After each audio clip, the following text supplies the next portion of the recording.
ভুক্তভোগীদের নিয়ে আয়নাঘর পরিদর্শন প্রধান উপদেষ্টার সিলগালা করার নির্দেশ। বললেন, আইয়ামে জাহিলিয়াতের মতো বর্বরতা প্রতিষ্ঠিত করে বিগত সরকার।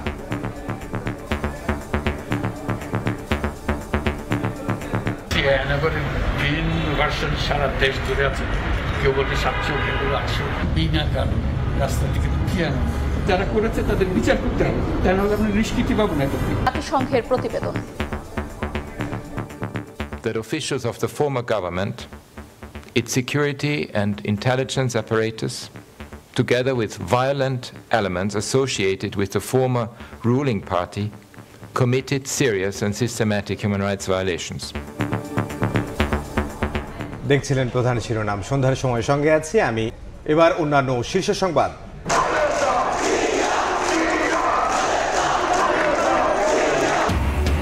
জেলায় জেলায় বিএনপির সমাবেশ। দ্রুত ভোট দিয়ে সরকারকে নিরপেক্ষতা প্রমাণের আহ্বান নেতাদের। বললেন, সংবিধান সংস্কার করবে নির্বাচিত জনপ্রতিনিধি। নতুন দল গঠনে জনমত জরিপ, বৈষম্য বিরোধীদের ছাত্র জনতার আকাঙ্ক্ষা পূরণে কাজ করার প্রতিশ্রুতি। সংস্কারের আগে গ্রহণযোগ্য হবে না নির্বাচন, বললেন হাসনাত। বাজারে ভোজ্য তেলের তীব্র সংকট, ডিলারকে দুষছেন খুচরা ব্যবসায়ী। পরিস্থিতি নিয়ন্ত্রণে 10 দিন সময় চাইলেন বাণিজ্য উপদেষ্টা। রমজানে পণ্যের দাম সহনীয় থাকার আশা।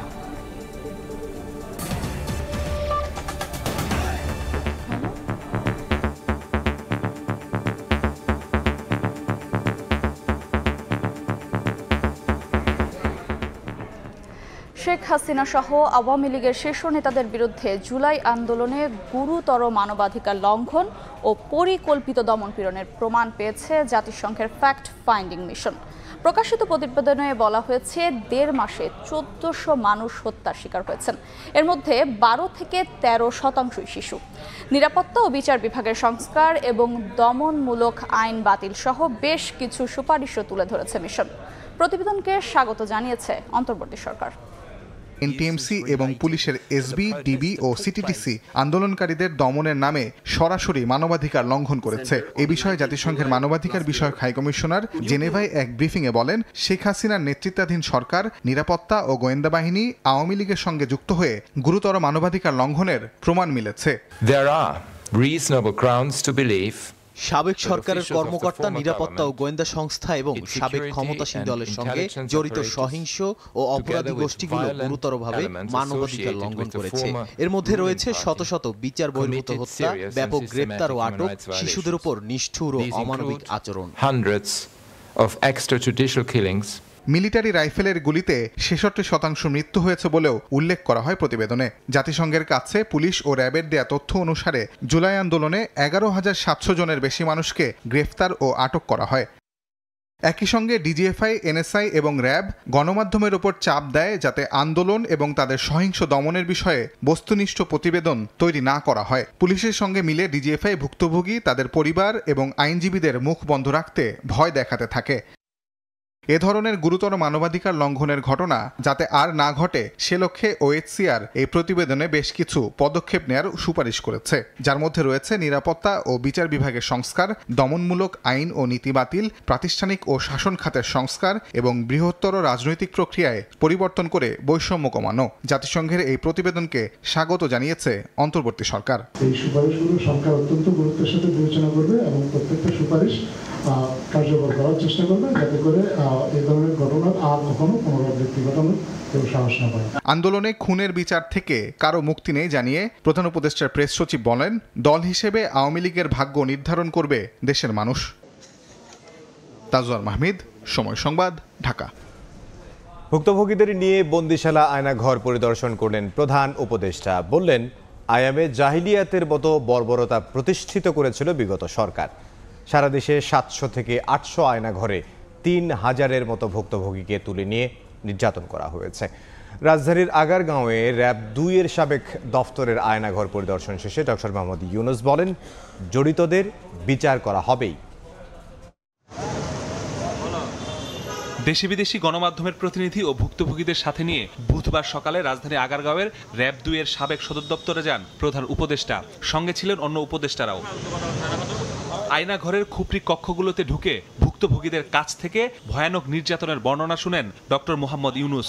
ঘুরে দেখেন প্রতিটি কক্ষ, এখনো বিভিন্ন জায়গায় দেখা যায় নৃশংস ঘটনার চিহ্ন। এ সময় উপদেষ্টা নাহিদ ইসলাম ও আসিফ মাহমুদ সজীব ভুঁইয়া তাদেরকে বন্দী রাখার কক্ষ শনাক্ত করেন। এমন দৃশ্য দেখে বিস্ময় প্রকাশ করেন প্রধান উপদেষ্টা। বিভৎস এসব নির্যাতনের ঘটনাকে আইয়ামে জাহিলিয়ার সঙ্গে তুলনা করেন তিনি। গত সরকার এই আইয়ামে জাহিলিয়াতকে প্রতিষ্ঠিত করে এটা সর্বক্ষেত্রে, এটা তার একটা নমুনা। বিনা কারণ রাস্তা থেকে উঠিয়ে আনা, বিনা দোষে কতগুলো সাক্ষী সাবুত হাজির করে সেই যন্ত্র এক্সপ্লোসিভ কতগুলো গাড়ির মধ্যে ঢুয়ে দিয়ে তারা বলছে তুমি সন্ত্রাসী জঙ্গি। ডক্টর ইউনুস জানান, শুধু র‍্যাব ২ এর কার্যালয় নয়, সারা দেশের এমন ৭০০ থেকে ৮০০ আয়নাঘর আছে যেখানে বিনা অপরাধে প্রায় ৩,০০০ মানুষকে নির্যাতন করা হয়েছে। আয়নাঘরের বিভিন্ন ভার্সন সারা দেশ জুড়ে আছে, কেউ বলতে ৭০০, কেউ বলতে ৮০০। যে সংখ্যাও নিরূপণ করা যায়নি পর্যন্ত, কতটা আছে, কতটা জানা আছে, কতটা অজানা রয়ে গেছে সেই জিনিস। আমাদের আবেদন দেশের সবার কাছে এই বিচারটা যেন আমরা করে ফেলতে পারি। এদিন দুপুরে আয়নাঘর নিয়ে সংবাদ সম্মেলন করে প্রধান উপদেষ্টার প্রেস উইং জানিয়েছে, সারা দেশের সব আয়নাঘর খুঁজে বের করা হবে, পাশাপাশি সন্ধান পাওয়া সব আয়নাঘরই সিলগালা রাখা হবে। বাংলাদেশে যত আয়নাঘর আছে প্রত্যেকটা খুঁজে বের করা হবে। মাসুদুর রহমান, সময় সংবাদ, ঢাকা। নির্বাচনী রোড ম্যাপ ঘোষণা, দ্রব্যমূল্য নিয়ন্ত্রণ সহ জনদাবিতে আজ থেকে জেলায় জেলায় সমাবেশ শুরু করেছে বিএনপি। কর্মসূচিতে যোগ দিয়েছেন দলটির কেন্দ্রীয় নেতারা। ফ্যাসিবাদের দোসরদের বিচার ও ষড়যন্ত্র নস্যাতে অন্তর্বর্তী সরকারের কাছে জোর দাবি জানান তারা। এ সময় বিএনপি নেতারা দ্রুত ভোট দিয়ে সরকারকে নিরপেক্ষতা প্রমাণের আহ্বান জানান। আজ খুলনা, লালমনিরহাট, সিরাজগঞ্জ, সুনামগঞ্জে সমাবেশ করে দলটি। নির্বাচনী রোডম্যাপ ঘোষণাসহ বেশ কিছু দাবি নিয়ে রাজপথে বিএনপি। জেলায় জেলায় কর্মসূচিতে নেতাকর্মীর ঢল। বুধবার খুলনা, লালমনিরহাট, সিরাজগঞ্জ, সুনামগঞ্জে সমাবেশের আয়োজন করে দলটি। এতে বিএনপির কেন্দ্রীয় নেতারা প্রধান অতিথি হিসেবে যোগ দেন।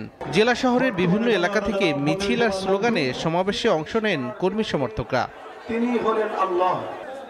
বিএনপির কেন্দ্রীয় নেতাদের অভিযোগ, দেশের সবকিছু আগের মতোই চলছে। নিত্যপণ্যের দাম সহনীয় রাখা, আইন শৃঙ্খলা পরিস্থিতির উন্নতি, ফ্যাসিবাদের দোসরদের বিচার ও তাদের চক্রান্ত নস্যাতে অন্তর্বর্তী সরকারের কাছে জোর দাবি জানান তারা। কৃষকের ফসলের ন্যায্য মূল্য দিতে হবে, শ্রমিকের ন্যায্য মজুরি দিতে হবে। সমস্ত কাজগুলি আমাদের জনগণকে সাথে নিয়ে করতে হবে, আর সে কারণেই দরকার সকলের অংশগ্রহণ একটা নির্বাচন।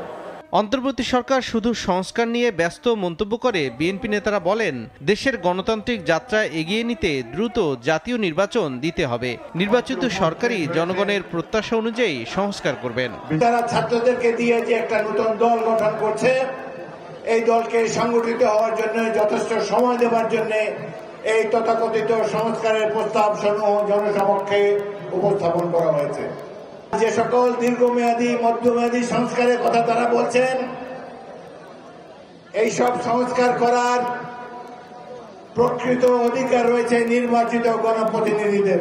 যেহেতু আপনারা জনগণের নির্বাচিত সরকার নন, সুতরাং আপনাদের এত ভাবনা মাথায় নেওয়াটা ঠিক না। এই রোড ম্যাপার মানে উদ্যোগ নেওয়া, নির্বাচন কমিশনকে নির্দেশ দেওয়া, নির্বাচন করার জন্য প্রস্তুতি সম্পন্ন করা এবং একটা গাইড দেওয়া। এদিকে রাজশাহীতে এক স্মরণ সভায় প্রধান অতিথির বক্তব্য রাখেন বিএনপির সিনিয়র যুগ্ম মহাসচিব অ্যাডভোকেট রুহুল কবির রিজভী। এ সময় তিনি অভিযোগ করেন, ফ্যাসিস্ট শেখ হাসিনা ভারতের কাছে দেশের স্বাধীনতা ও সার্বভৌমত্ব বিক্রি করেছেন। মাত্র পার্শ্ববর্তী দেশ শেখ হাসিনাকে সমর্থন দিয়েছে। এই সমর্থন দেওয়ার কারণে ভারত যা চেয়েছে তাই দিয়েছে। সবচাইতে দামি যে জিনিসটা দিয়েছে সে জিনিসটা হচ্ছে বাংলাদেশের স্বাধীনতা, সার্বভৌমত্ব একটু একটু করে তাদের কাছে বিক্রি করতে আপনি চেষ্টা করেছেন। স্বৈরাচারের সব ষড়যন্ত্র মোকাবিলায় দেশবাসীকে ঐক্যবদ্ধ থাকার আহ্বান জানান বিএনপি নেতারা। তৌফিক মাহমুদ, সময় সংবাদ। রাজনৈতিক দল গঠনে শিক্ষার্থীদের মতামত নিতে জনমত জরিপ শুরু করেছে বৈষম্য বিরোধী ছাত্র আন্দোলন। তাদের আশা, ছাত্র জনতার আকাঙ্ক্ষা পূরণে কাজ করবে নতুন দল। এরই মধ্যে ২.৫ লাখ মানুষের ইতিবাচক সাড়া পাওয়ার কথা জানিয়েছে বৈষম্য বিরোধী ছাত্র আন্দোলনের আহ্বায়ক হাসনাত আব্দুল্লাহ। সংস্কারের আগে নির্বাচন গ্রহণযোগ্য হবে না বলেও জানান তিনি।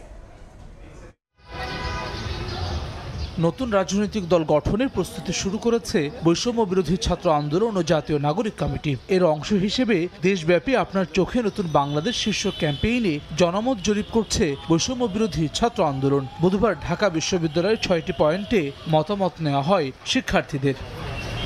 এদিন সকাল থেকে ঢাকা বিশ্ববিদ্যালয়ের টিএসসি, সেন্ট্রাল লাইব্রেরি, কার্জন হল সহ 6টি বুথে নতুন রাজনৈতিক দল নিয়ে নিজেদের মতামত জানান শিক্ষার্থী সহ বিভিন্ন শ্রেণী পেশার মানুষ। বাংলাদেশের জন্য যাতে ভবিষ্যতে আর কোনো সমস্যা না হয়, ফেসিবাদ সরকার না আসতে পারে, সব দিক দিয়ে যেন এগিয়ে যাইতে পারে, ওইটাই তাদের প্রত্যাশার জন্য আন্দোলন করছিলাম। সবাই এমন একটা দেশ আমাদের উপহার দেবে যেটা আমাদের স্বপ্নের বাংলাদেশ ছিল, সেটা বাস্তবায়ন হবে। সংগঠকরা বলছেন রাজনৈতিক দল গঠনে গণ অভ্যুত্থানে অংশ নেওয়া শিক্ষার্থীদের সাড়া পাচ্ছেন তারা। সবার যে আশা আকাঙ্ক্ষা, সেই আশা আকাঙ্ক্ষা নিয়ে কাজ করতে চাচ্ছি। সারা বাংলাদেশ ব্যাপী ছাত্র থেকে শুরু করে তৃণমূল প্রান্তিক মানুষদের মতামত সংগ্রহ করছি। ক্যাম্পেইন পরিদর্শনে এসে বৈষম্য বিরোধী ছাত্র আন্দোলনের আহ্বায়ক হাসনাত আব্দুল্লাহ জানান, নতুন দল গঠনে অনলাইন অফলাইনে এখন পর্যন্ত প্রায় 2.5 লাখ মানুষ মতামত দিয়েছেন। এ সময় সংস্কার শেষে নির্বাচন অনুষ্ঠিত হলে তা গ্রহণযোগ্য হবে বলে মন্তব্য করেন তিনি। মানুষের চিন্তার ফলাফলকে আমরা ভাষা দিয়ে আমরা রাজনৈতিক দিকে রূপান্তর করতে চাই। বিদ্যমান ইনস্টিটিউশনগুলোকে আগের মতো অবস্থায় রেখে আমরা আবার একটা নির্বাচন দিই, সেই নির্বাচনটি গ্রহণযোগ্য হবে না, বা এই নির্বাচনটি কতটি মানুষের আস্থা অর্জন করতে পারে সেটি কিন্তু পরবর্তীতে প্রশ্নের মাত্রা একটু যোগ করবে। সপ্তাহব্যাপী ক্যাম্পেইনে বৃহস্পতিবার বেসরকারি বিশ্ববিদ্যালয় এবং সরকারি 7 কলেজে ক্যাম্পেইন করবে বৈষম্য বিরোধী ছাত্র আন্দোলন। হাসান ওয়ালি, সময় সংবাদ, ঢাকা। সন্ধ্যার সময় আরও থাকছে। মোবাইল ব্যাংকিং প্রতিষ্ঠান নগদের বিরুদ্ধে 2300 কোটি টাকা জালিয়াতির প্রমাণ পেয়েছে দুদক। বনানী অফিসে অভিযান, খতিয়ে দেখা হচ্ছে অর্থ পাচারের অভিযোগ। দেখা দিয়েছে বোতলজাত সয়াবিন তেলের তীব্র সংকট। এর দায় ডিলারদের ঘাড়ে চাপাচ্ছেন খুচরা ব্যবসায়ীরা, আর ডিলাররা অভিযোগের তীর ছুটছেন মিল গেটে। এমন পরিস্থিতিতে জাতীয় ভোক্তা অধিকার সংরক্ষণ অধিদপ্তর জানিয়েছে, ফায়দা লুটতে রমজানকে সামনে রেখে অস্থির করা হচ্ছে ভোজ্য তেলের বাজার। সাইফুল ইসলামের রিপোর্ট। পাড়া মহল্লার দোকান ঘুরে রাজধানীর কারওয়ান বাজারে 5 লিটার বোতলজাত সয়াবিন তেল কিনতে এসেছেন গাড়ি চালক জনি, কিন্তু বেশ কয়েকটি দোকান ঘুরেও না পেয়ে হতাশ তিনি। আমি বললাম যে আমাকে 1 বোতল দেন, উনি বলতেছে আর কি নেবেন। আমি বললাম আমার আর কোনো কিছু নাই। তো বলল যে না ভাই তাইলে হবে না, আপনি তেলের সাথে 2 প্যাকেট আটা নিতে হইব, না হয় চাল নিতে হইব।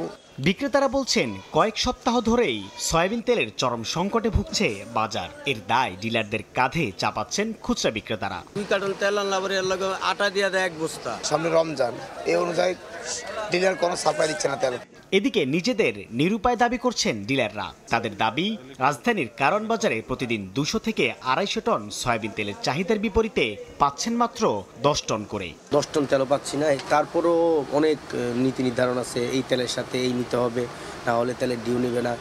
বাজারে যখন এমন বেহাল দশা, তখন বুধবার সকালে জাতীয় ভোক্তা অধিকার সংরক্ষণ অধিদপ্তরের প্রধান কার্যালয়ে আয়োজিত এক মত বিনিময় সভায় সংস্থাটির মহাপরিচালক জানান, বিশেষ সুবিধা আদায়ে অস্থির করা হচ্ছে ভোজ্য তেলের বাজার। আসন্ন রমজানে ভোজ্য তেল রিফাইনারি প্রতিষ্ঠানসমূহ তেলের মূল্য বৃদ্ধির জন্য বাজারে তেলের সরবরাহ সংকট সৃষ্টির আশঙ্কা রয়েছে। উৎপাদন আছে অথচ সাপ্লাই হচ্ছে না, আমদানি আছে অথচ সাপ্লাই হচ্ছে না, সেই বিষয়ে অবশ্যই আমরা ব্যবস্থা নেব। এ অবস্থায় বাজার কারসাজি বন্ধ করতে সরকারকে কঠোর হওয়ার পরামর্শ দিচ্ছেন অর্থনীতিবিদরা। সরকারকে জনগণের কষ্টটা বুঝে আসলে কঠোর পদক্ষেপ নেওয়া ছাড়া আর কোনো উপায় আমি দেখতে পাচ্ছি না। ব্যবসায়ীরা বলছেন, গেল ডিসেম্বরের পর জানুয়ারিতে আরেক দফা সয়াবিন তেলের দাম বাড়ানোর প্রস্তাব দেওয়ার পর থেকেই সরবরাহ সংকটে পড়ে বাজার। সাইফুল ইসলাম, সময় সংবাদ, ঢাকা। সন্ধ্যার সময় আরও থাকছে। আমরা চ্যাম্পিয়ন হওয়ার লক্ষ্যে যাচ্ছি এবং আমি বিশ্বাস করি আমাদের টিমের ওই অ্যাবিলিটি আছে। চ্যাম্পিয়ন্স ট্রফিতে বড় স্বপ্ন বাংলাদেশ ক্রিকেট দলের, প্রস্তুতি ভালো, শিরোপা জয়ের সামর্থ্য আছে বললেন অধিনায়ক শান্ত। মিরপুর স্টেডিয়ামে টাইগারদের ফটো সেশন। 10 দিনের মধ্যে ভোজ্য তেলের বাজার নিয়ন্ত্রণে আসবে জানিয়ে রোজায় পণ্য সরবরাহে কোনো ঘাটতি থাকবে না বলে ক্রেতাদের আশ্বস্ত করলেন বাণিজ্য উপদেষ্টা শেখ বশিরউদ্দিন। বিকেলে সচিবালয়ে তিনি বলেন, প্রয়োজনের চেয়ে বেশি পণ্য আমদানি হয়, এবার রমজানে দ্রব্যমূল্য বাড়বে না। এই মুহূর্তে দুঃখজনকভাবে প্রাপ্যতার ক্ষেত্রে কিছু স্বল্পতা আছে বাজারে, এটা অস্বীকার করার কোনো সুযোগ নেই। আমাদের যে প্রয়োজন তার থেকে প্রায় লক্ষাধিক টন অতিরিক্ত তেল আমদানি হয়েছে। 7 থেকে 10 দিনের মধ্যে তেলের বাজার স্থিতিশীল থেকে নিম্নমুখী হয়ে যাবে। রোজা নির্ভর যে পণ্যগুলো আছে এগুলো সম্বন্ধে আমার মনে হয় ইনশাআল্লাহ আমি কোনো ধরনের অসুবিধা দেখি না, আমি নিম্নমুখী দেখি।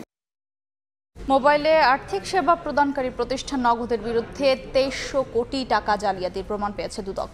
বনানীতে নগদের অফিসে অভিযানে দুদক এই অসঙ্গতি খুঁজে পায়।